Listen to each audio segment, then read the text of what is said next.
नगर पालिका निर्वाचन 2025 के तहत नगर पालिक निगम राजनांदगांव का जो नगरीय निकाय का निर्वाचन होना है, उसके लिए नाम निर्देशन की प्रक्रिया का आज तीसरा दिन था। और आज तीसरे दिन की जो 3 बजे की समाप्ति तक कुल पार्षद पद के लिए 97 लोगों ने अब तक नाम निर्देशन पत्र प्राप्त किया है, जबकि महापौर पद के लिए 10 लोगों ने नाम निर्देशन पत्र प्राप्त किया है।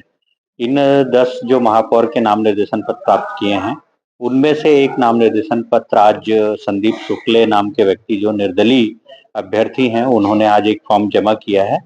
जबकि पार्षद पद के लिए 2 नाम निर्देशन पत्र आज दिनांक तक जमा हुए हैं। इसमें वार्ड क्रमांक 1 और वार्ड क्रमांक 20 ये 2 नाम निर्देशन पत्र पार्षद पद के लिए आए हैं। अभी तक जो फॉर्म ले जाने का जो ट्रेंड रहा है, उसमें बीजेपी से पार्षद के लिए 35, इंडियन नेशनल कांग्रेस का बताते हुए 50 लोगों ने, आम आदमी पार्टी का बताते हुए 2 व्यक्ति ने, और रजिस्टर्ड पॉलिटिकल पार्टीज के 2 व्यक्तियों ने, और निर्दलीय 8, इस तरह से कुल 97 लोगों ने पार्षद पद के लिए अपना नाम निर्देशन पत्र लिया है।